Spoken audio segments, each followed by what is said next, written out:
What's this? Another excuse to go to San Diego?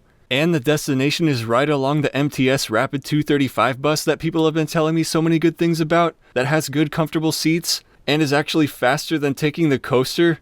Actually, that last part isn't entirely true, but in my case it is, if I can make the negative 3-minute transfer to the Sprinter from Metrolink.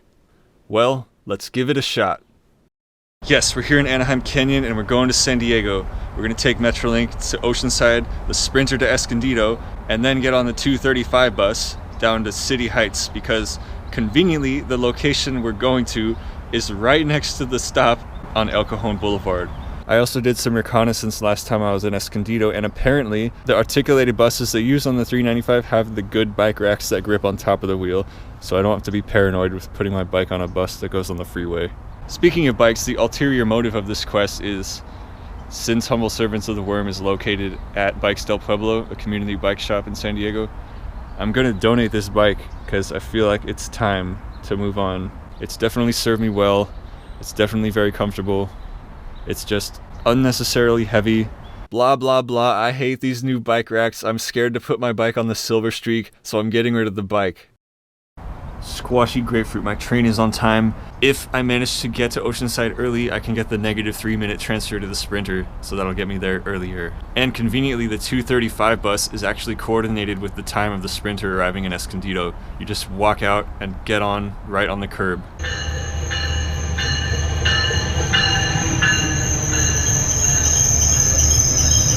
Bike car! Look at that, we're on track to make the negative 3-minute transfer because it leaves at 9:33 and the time this is supposed to arrive technically is 9:36. And we here. Oh no, we're pulling in on the far platform, so I'm gonna have to go underground. Get to the chopper!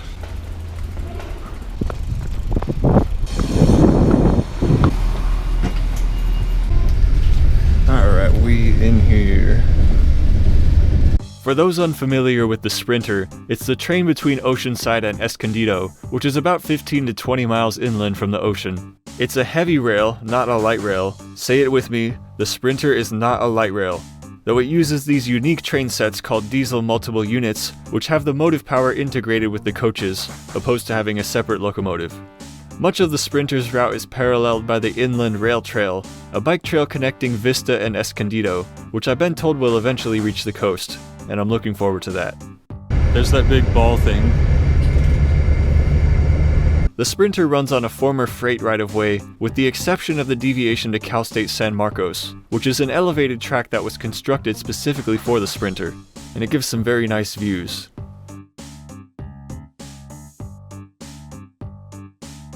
Here we're rejoining the original freight tracks. See, Escondido is a real city because it has a metal supply store. Escondido is very much the working class city of the region, with metal supply stores, cement plants, lumber yards, and trash processing facilities.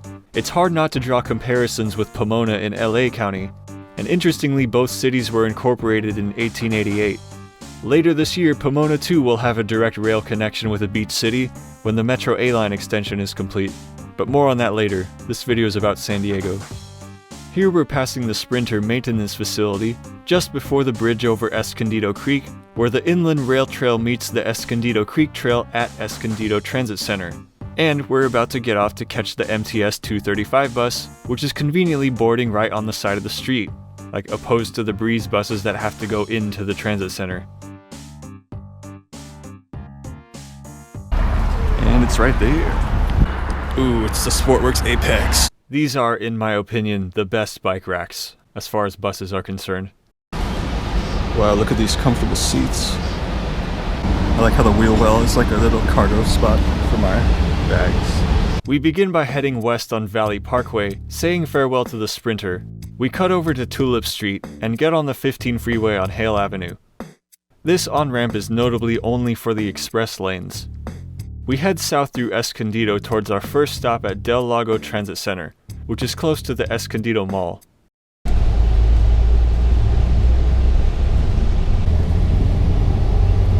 We get back on the freeway crossing the bridge over Lake Hodges, which you're actually allowed to bike on due to the lack of good alternatives here. Our next stop is at Rancho Bernardo Transit Station, which has some new transit-oriented development going up on one of the former parking lots. This area is home to a lot of tech companies.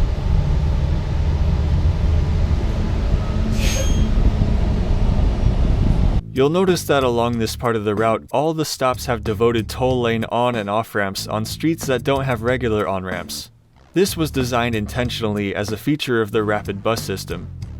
We continue south, passing by some new freeway-oriented suburban sprawl, and approach our next stop at Sabre Springs Transit Station, which features a large parking garage.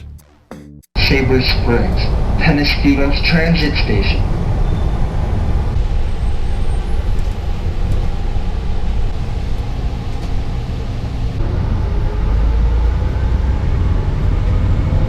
After Sabre Springs, we enter into Mira Mesa. Now, if Escondido is Pomona, then the 235 is very much the Silver Streak. But instead of Cal State LA, we're stopping at Miramar College. Once again, we continue south on the 15, passing through Miramar Air Base. We cut over to the 163 and exit on Claremont Mesa Boulevard to serve Kearny Mesa, a big industrial zone of San Diego, which is also home to San Diego's only true diner. We make our way over to the 15 again, continue south crossing through Mission Valley, where we're greeted by these big tanks, and the former home of the San Diego Chargers, where we cross over the Green Line trolley tracks. Soon after, we climb up into City Heights, where I'll be getting off at El Cajon Boulevard, the first of the two on-freeway platforms. Thank you.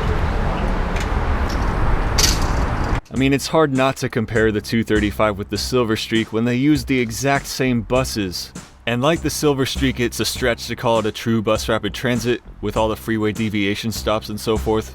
But for those needing a faster ride along this corridor, during the week there are additionally the Rapid Express routes 280 and 290, both which serve downtown San Diego, but the 280 skips everything except the Escondido stations, where 290 skips everything except Sabre Springs and Rancho Bernardo.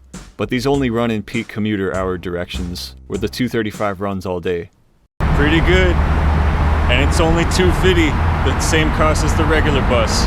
And they have the best possible bike racks. That is, if you know how to use them properly, not like me in Tehachapi. That's how this happened. And that's how this happened, because my bike fell off the bus. Anyways, off to the workshop. That's a slow elevator door.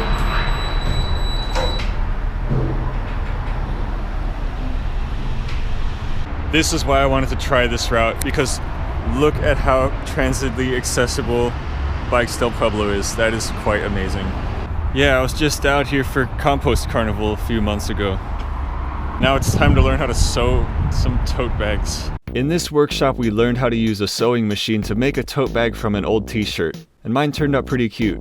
Now, I didn't take this workshop only to have an excuse to ride the 235 and donate my bike here. I wanted to learn how to sew so I could make a squashy bus, which I did a couple months later with a lot of help from my mom, who, by the way, has sewn a bunch of stuff seen on this channel. Sewing is definitely a useful skill if you have the patience for it. It almost looks like it was meant to be a tote bag instead of a t-shirt. Squashy approves of that. So if there's any tall people in San Diego who want this bike, get down here before it's gone, and implying I edit this video in time.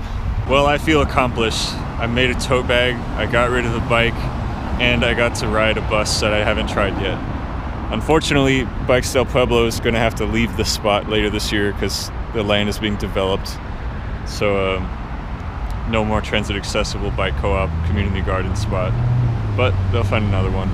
Anyways, back to Escondido, to Oceanside. I'm not filming most of it because I want to chill out with these hostile drinking fountains that don't even work. Anyways, northbound is a different platform. This looks really inviting. Not.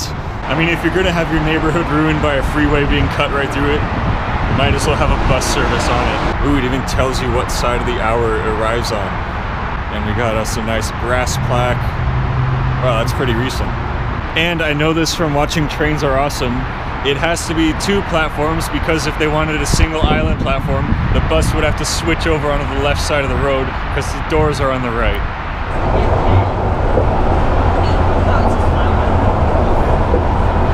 Squashy grapefruit, you can't just take up all the seats on the bus. That's not polite.